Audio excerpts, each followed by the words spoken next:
하루 23만 톤. 그런데 완공까지 26달? 당시엔 다들 불가능하다고 했습니다. 다들이요? 조건은 바뀌지 않습니다. 26달 안에 물이 나와야 합니다. 이 규모를 그 기간에요? 불가능합니다. 그럼 입찰을 포기하시는 겁니까? 그렇습니다. 우리도 빠지겠습니다. 정상적인 방법으론 절대 못 맞춥니다. 한국도 같은 판단입니까? 기존 방식이라면 저희도 못합니다. 현장에서 증발기를 조립하면 아무리 줄여도 시간이 안 나옵니다. 그럼 현장에서 조립하지 맙시다.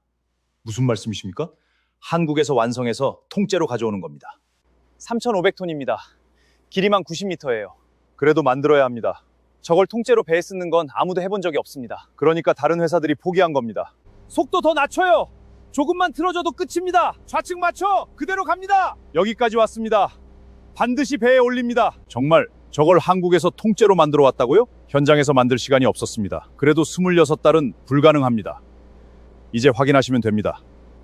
정말 약속한 날짜에 물이 나옵니까?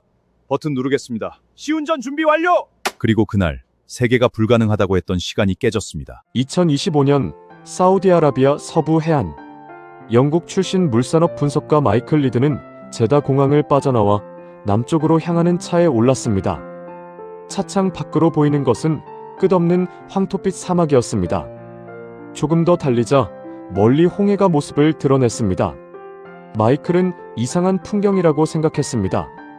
한쪽에는 세상에서 가장 거대한 물이 펼쳐져 있었고 바로 옆 땅에서는 사람들이 물 부족을 걱정하고 있었습니다. 그가 사우디에 온 이유도 그 물 때문이었습니다. 슈아이바 지역에 새로 들어선 초대형 해수담수화 시설을 조사하기 위해서였습니다. 바닷물을 끌어와 소금과 불순물을 제거하고 사람이 사용할 수 있는 깨끗한 물로 바꾸는 시설. 하루 생산량은 60만 톤에 가까웠습니다. 약 200만 명이 사용할 수 있는 엄청난 양이었습니다. 마이클에게 더 흥미로운 것은 그 시설을 설계하고 건설한 회사였습니다. 한국의 두산 에너빌리티. 마이클은 세계 물산업을 오래 분석해온 사람이었습니다. 이스라엘의 강력한 수처리 기술도 알고 있었고 프랑스와 스페인의 거대한 물기업들도 알고 있었습니다. 최근에는 사우디와 아랍에미리트 기업들까지 막대한 자본을 앞세워 빠르게 성장하고 있었습니다. 한국은 해수담수화를 처음 개발한 나라도 아니었습니다. 그런데 중동의 담수화 역사를 따라가다 보면 한국 기업의 이름이 계속 등장했습니다. 마이클은 그 이유가 궁금했습니다.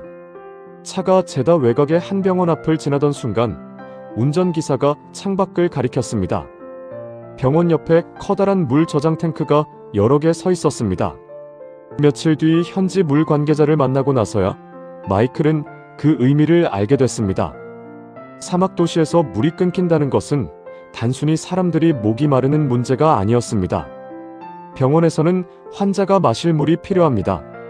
수술 도구를 씻어야 하고 투석과 각종 의료시설에도 끊임없이 물이 들어갑니다. 학교도 마찬가지였습니다.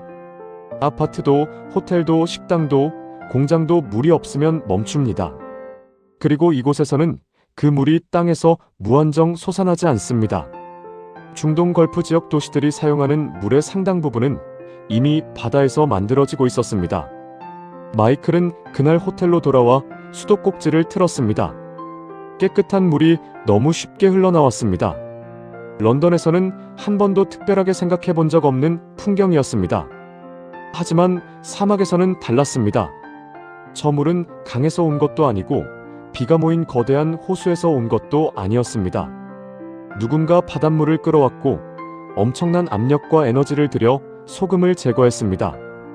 그제야 마이클은 이 산업을 조금 다르게 보기 시작했습니다. 이것은 공장을 만드는 사업이 아니었습니다. 도시가 살아갈 시간을 만드는 사업이었습니다. 그리고 그 시간을 확보하기 위해 세계가 움직이고 있었습니다. 사우디는 끊임없이 새로운 담수 시설을 짓고 있었습니다. 아랍에미리트도 마찬가지였습니다. 이스라엘은 오래전부터 역삼 투합 기술을 발전시켰고 프랑스와 스페인의 세계적인 기업들도 중동과 북아프리카에서 경쟁하고 있었습니다. 중국 기업들도 초대형 인프라 건설 능력을 앞세워 시장에 들어왔습니다. 최근에는 중동 기업들까지 스스로 세계 최대급 담수화 사업자로 성장하고 있었습니다. 누구 하나 만만한 상대가 아니었습니다.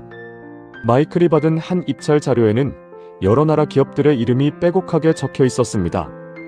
기술이 강한 회사, 가격이 강한 회사, 거대한 자본을 가진 회사, 수십 년 실적을 가진 회사, 모두 같은 것을 노리고 있었습니다.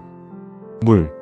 세계은행은 앞으로 중동과 북아프리카의 물 부족이 더욱 심각해질 것으로 전망하고 있습니다. 마이클은 문득 생각했습니다. 앞으로 석유보다 물을 더 절박하게 걱정하는 나라가 나올 수도 있겠다고. 하지만 한국 기업이 이 치열한 시장 한가운데까지 어떻게 왔는지는 여전히 이해되지 않았습니다. 그 답을 찾기 위해 그는 시간을 거슬러 올라갔습니다. 1978년 사우디아라비아 파라잔. 한국 기업이 처음 해수 담수화 사업에 발을 들였습니다. 당시 한국에는 대형 담수화 시설을 독자적으로 설계하고 완성할 경험이 거의 없었습니다. 중심에 있던 것은 미국과 유럽, 일본의 선진 업체들이었습니다. 한국은 후발주자였습니다. 남이 만든 기술을 배우고 남이 그린 도면을 따라 기자재를 만들고 뜨거운 사막 현장에서 하나씩 경험을 쌓았습니다. 처음부터 세계 최고 기술을 들고 들어온 것이 아니었습니다. 오히려 처음에는 실패하는 방법부터 배워야 했습니다. 1980년대 중반 한국 기업은 단순히 장비를 공급하는 데서 벗어나 설계와 제작, 설치와 시운전까지 직접 책임지는 사업에 도전했습니다. 그리고 곧 엄청난 대가를 치르게 됩니다. 아랍에미리트 제벨알리. 긴 공사 끝에 담수화 시설이 완성됐습니다. 한국 기술자들은 이제 시운전만 성공하면 된다고 생각했습니다. 바닷물을 집어넣으면 반대편에서 깨끗한 물이 나와야 했습니다. 하지만 물이 나오지 않았습니다. 완성했다고 믿었던 플랜트가 담수를 한 방울도 생산하지 못했습니다. 발주처는 시간을 더 줬습니다. 한국 기술진은 설비를 멈추고 원인을 찾았습니다. 배관과 설계를 다시 들여다보고 문제가 될 만한 부분을 하나씩 뜯어냈습니다. 다시 시운전에 들어갔습니다. 이번에는 더 큰 사고가 터졌습니다. 누수가 발생했습니다. 물이 설비 안으로 쏟아졌고 플랜트가 침수됐습니다. 마이클은 당시 회사 기록을 읽다가 손을 멈췄습니다. 공사는 결국 16달이나 늦어졌습니다. 손실은 약 1억 2천만 달러에 달했습니다. 회사 공식 역사에서도 이 사업은 거의 모든 면에서 실패한 프로젝트로 표현됩니다. 마이클은 자료를 덮었습니다. 이 정도면 끝이라고 생각했습니다. 기업이 새 사업에 도전했다가 1억 달러가 넘는 돈을 잃었습니다. 플랜트를 지어놓고 물도 못 만들었습니다. 다시 돌렸더니 공장이 물에 잠겼습니다. 누가 보더라도 철수할 명분은 충분했습니다. 그런데 다음 페이지에는 철수 이야기가 없었습니다. 한국 기술진은 설비를 다시 뜯었습니다. 부족한 기술은 다시 외국에서 배웠습니다. 문제가 터진 이유를 하나씩 기록했습니다. 그리고 끝내 마지막 설비까지 정상화했습니다. 돈으로 보면 처참한 실패였습니다. 하지만 실패를 수습하는 과정에서 한국 기술진은 그전에는 얻기 어려웠던 데이터를 쌓았습니다. 어떤 설계가 위험한지, 어떤 부품이 문제를 일으키는지, 뜨거운 사막에서 실제 설비를 어떻게 운영해야 하는지, 실패한 현장이 거대한 실험실이 된 셈이었습니다. 마이클은 이상하다고 느꼈습니다. 이렇게 큰 돈을 잃고도 남았다면 도대체 무엇 때문이었을까? 그 질문에 답을 찾기도 전에 더 큰 사건이 찾아왔습니다. 1991년 걸프전. 미사일과 공습의 공포가 중동을 덮쳤습니다. 해외 기업들은 직원들을 빼내기 시작했습니다. 이탈리아와 프랑스, 일본 업체들도 현장에서 인력을 철수시켰습니다. 누가 봐도 당연한 선택이었습니다. 공사보다 사람 목숨이 먼저였습니다. 한국 역시 떠날 이유는 충분했습니다. 이미 제벨알리에서 막대한 손실을 보고 있었습니다.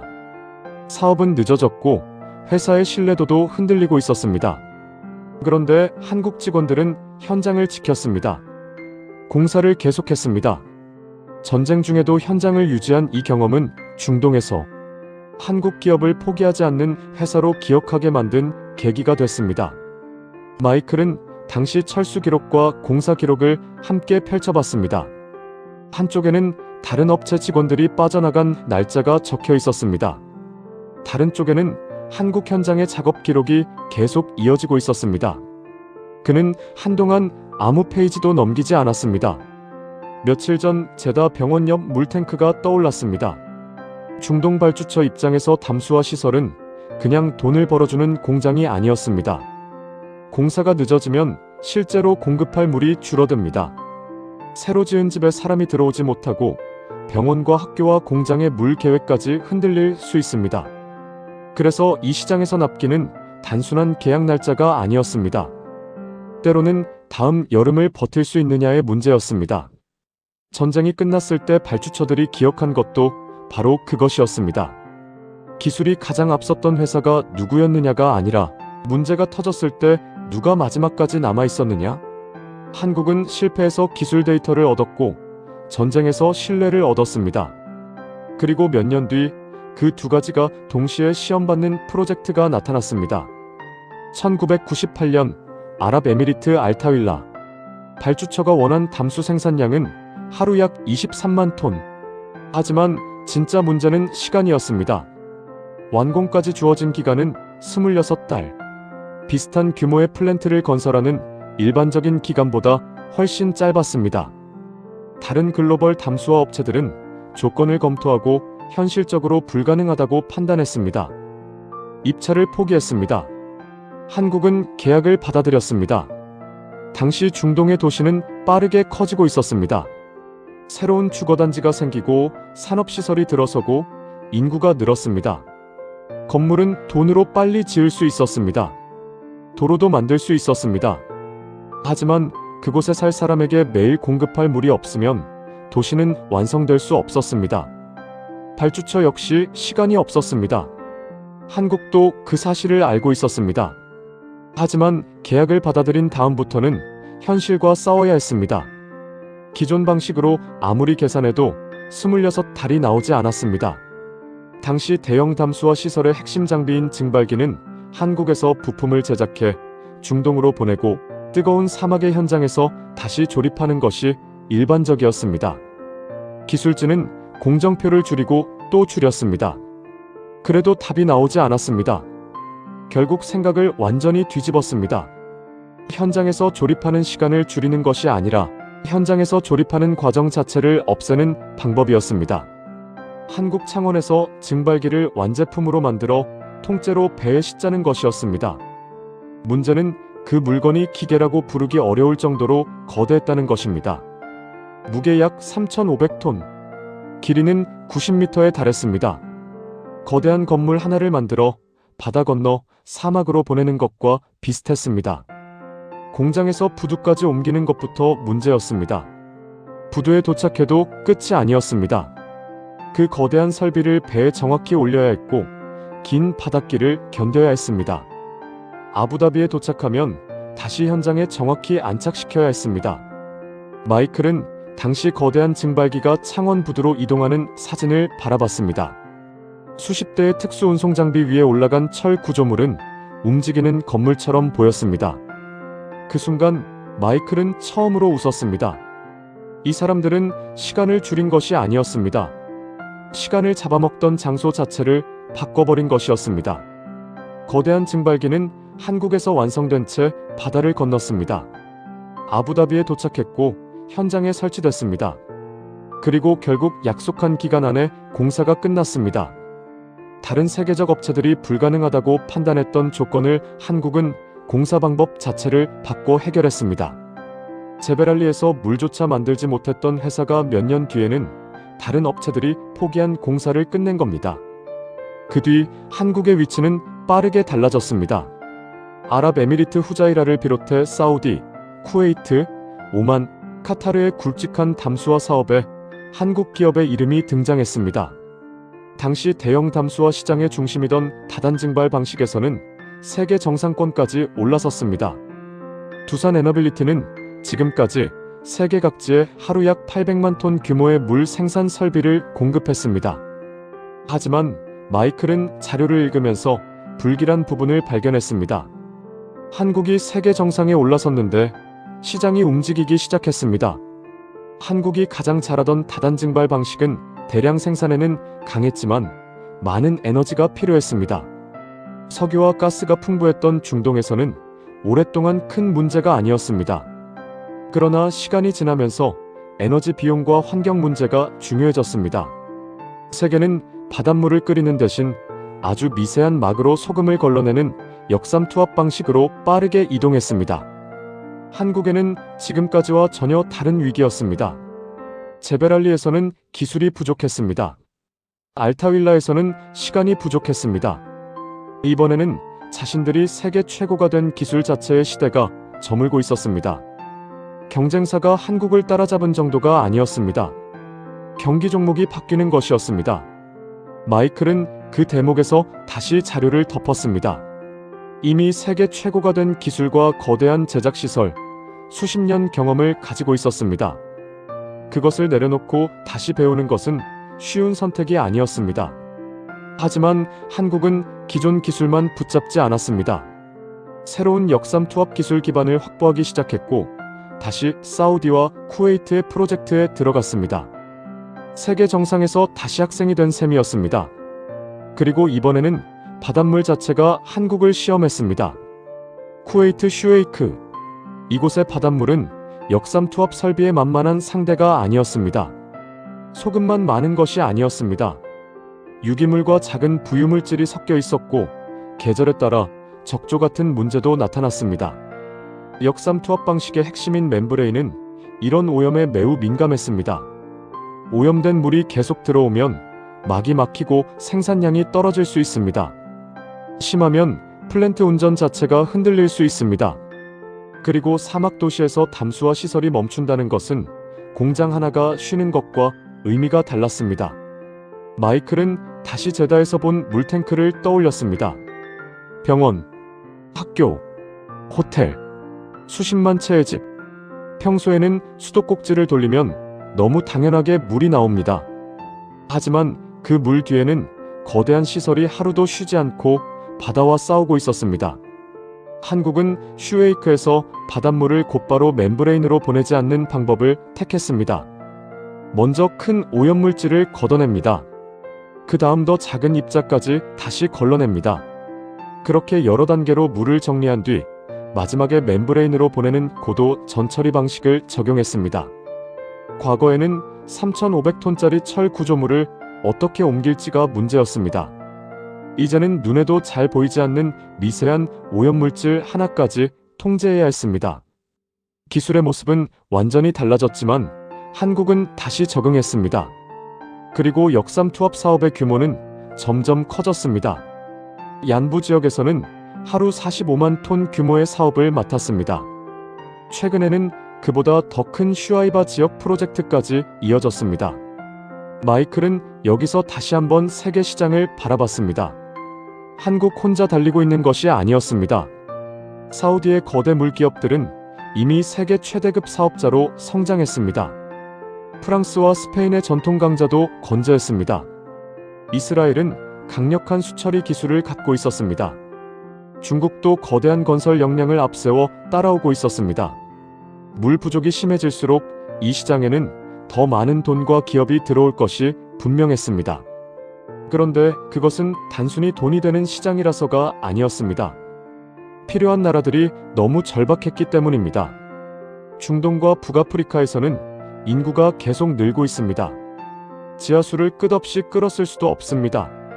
강이 없는 나라도 많고 비가 적은 곳도 많습니다. 앞으로 이 지역에는 지금보다 훨씬 많은 물이 필요합니다. 마이클은 사우디 내륙으로 이동하던 날 창밖에 새로 짓는 주택단지를 바라봤습니다. 수백 채의 건물이 사막 위에 줄지어 올라가고 있었습니다. 도로도 깔리고 있었습니다. 학교가 들어설 부지도 보였습니다. 하지만 그 풍경을 보며 마이클은 이제 건물보다 먼저 물을 생각하게 됐습니다. 저 집에 수천 명이 들어오면 매일 물이 필요합니다. 아이들이 태어나면 또 필요합니다.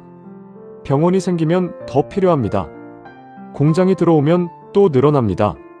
이곳에서는 도시를 확장한다는 말이 결국 물을 더 만들어야 한다는 말과 크게 다르지 않았습니다. 그날 저녁 마이클은 슈아이바의 자료를 다시 펼쳤습니다. 새로운 시설은 하루 60만 톤에 가까운 식수를 만들 수 있었습니다. 약 200만 명이 사용할 수 있는 규모였습니다. 그리고 이 물은 제다와 메카 지역의 수요를 담당합니다. 특히 성지 순례처럼 물 사용이 크게 늘어나는 시기에도 안정적인 공급이 중요했습니다. 마이클은 그제야 이 프로젝트의 크기가 숫자가 아니라 사람으로 보이기 시작했습니다. 200만 명, 200만 개의 목마름, 200만 명이 매일 씻고, 먹고, 생활하기 위해 필요한 물. 그 물이 매일 바다에서 만들어지는 것이었습니다. 더 흥미로운 사실은 이곳이 기술 변화의 상징이라는 점이었습니다. 과거 중동 담수화의 왕좌에 있던 것은 열을 이용하는 방식이었습니다. 한국이 세계 정상까지 올라갔던 바로 그 분야였습니다. 하지만 슈아이바의 새로운 시설은 역삼 투합 방식으로 바뀌었습니다. 과거 성공의 상징과 같은 기술을 새로운 기술이 대신하고 있었습니다. 새 시설에는 태양광 발전도 결합됐고 기존 열식 방식보다 에너지 사용을 크게 줄이는 방향으로 설계됐습니다. 마이클은 슈아이바 현장에서 거대한 배관과 설비를 바라봤습니다. 40여 년 전 한국은 남의 기술을 배우며 사막으로 들어왔습니다. 제베랄리에서는 물을 만들지 못했습니다. 플랜트가 침수됐습니다. 막대한 돈을 잃었습니다. 그때 끝낼 수 있었습니다. 그러나 다시 뜯고 고쳤습니다. 전쟁이 터졌을 때는 다른 해외 업체들이 현장을 떠났습니다. 한국도 떠날 수 있었습니다. 하지만 남았습니다. 알타윌라에서는 세계 업체들이 26달은 불가능하다고 판단했습니다. 한국도 포기할 수 있었습니다. 대신 3,500톤짜리 증발기를 통째로 만들어 바다에 띄웠습니다. 그러고 나서 세계 정상까지 올라갔습니다. 그런데 가장 무서운 위기는 정상에 오른 뒤에 찾아왔습니다. 자신들이 가장 잘하던 기술을 세계가 더 이상 원하지 않기 시작했습니다. 그때 과거의 성공에 매달릴 수도 있었습니다. 하지만 다시 새로운 기술로 넘어갔습니다. 마이클은 닫힌 자료 위에 한동안 손을 올려놓았습니다.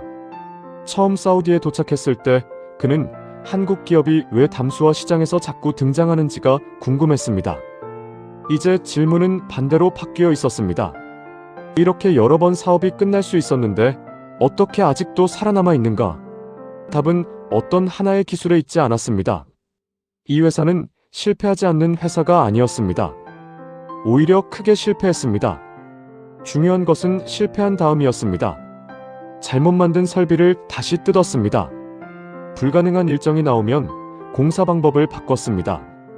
기술의 시대가 바뀌면 자신들이 세계 최고였던 기술마저 내려놓았습니다. 마이클은 슈아이바를 떠나는 차 안에서 창밖을 바라봤습니다. 사막 너머로 끝없는 바다가 햇빛을 받아 반짝이고 있었습니다. 수천 년 동안 저 바다는 이 지역 사람들에게 잔인한 풍경이었습니다. 물이 저렇게 많은데 할 수가 없었습니다. 하지만 이제 중동의 거대한 도시들은 매일 생명의 물을 만들어내고 있었습니다. 앞으로 그 의존도는 더 높아질 것입니다. 경쟁도 더 치열해질 것입니다. 한국이 영원히 정상일 것이라는 보장은 없습니다. 중동 기업도 커지고 있습니다. 이스라엘과 유럽 기업도 강합니다. 중국도 들어오고 있습니다. 새로운 기술이 지금의 역삼 투합 방식을 밀어낼 수도 있습니다. 하지만 마이클은 이제 한국 담수화 산업의 진짜 강점이 무엇인지 조금은 알 것 같았습니다. 특정한 증발기도 아니었습니다. 특정한 멤브레인도 아니었습니다. 문제가 바뀔 때마다 자신들이 문제를 푸는 방법까지 바꿔왔다는 것이었습니다. 차가 해안에서 멀어지자 담수화 시설이 점점 작아졌습니다. 하지만 그 안에서는 지금도 바닷물이 끊임없이 들어가고 있었습니다. 한쪽에서는 소금과 불순물이 빠져나가고 다른 쪽에서는 사람이 마실 수 있는 물이 나오고 있었습니다. 1978년 한국은 그 방법을 남에게 배워야 했습니다. 그리고 수십 년 뒤 그 한국이 세계에서 물이 가장 절실한 사막의 한가운데에서 거대한 물 공장을 직접 설계하고 짓고 있습니다. 마이클에게 한국의 역사는 기적의 역사가 아니었습니다. 절대로 실패하지 않았던 사람들의 이야기도 아니었습니다. 오히려 실패했고 무너졌고 끝낼 이유가 수도 없이 많았던 사람들의 이야기였습니다. 다만 그들은 끝날 때마다 다른 방법을 찾아냈습니다. 그리고 그 긴 시간 끝에 한때 남의 도면을 펼쳐들었던 사람들이 마침내 바다를 마시게 했습니다. 바다를 마시게 한 나라. 그렇게 한국은 사막에 물을 만들었습니다. 함께 해주셔서 감사합니다. 대한민국의 저력. 구독과 좋아요로 함께 해주세요.